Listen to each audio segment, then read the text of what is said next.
Hi friends, चला आज आहोने आणली होती शिमला मिरची बनवून घेऊ आणि दूध पुडा आणला होता. आता चहा बनवून घेऊ. दूध तापायला टाकून घेते.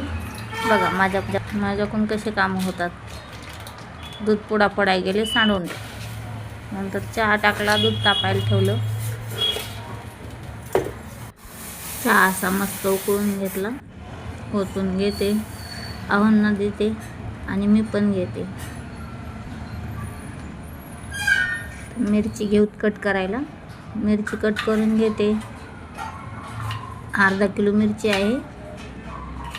अर्धा किलो मिरचीची तेल, मोहरी आणि लसूण, अद्रक टाकून घेतली. मस्त लालसर अशी तळून घ्यायची. नंतर कोथिंबीर टाकून घेते आणि शिमला टाकून घ्यायची. म्हणजे व्यवस्थित नरम होती. नंतर मसाला टाकायचा. चांगली तेलामध्ये फ्राय होऊन घ्यायची. चांगली हलवून घ्यायची. नंतर थोडा बेसिक मसाले टाकायचे घरचे.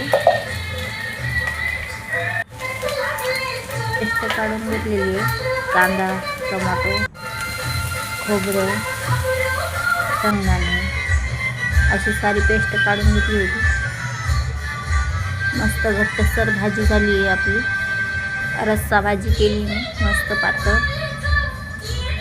या मग जेवायला.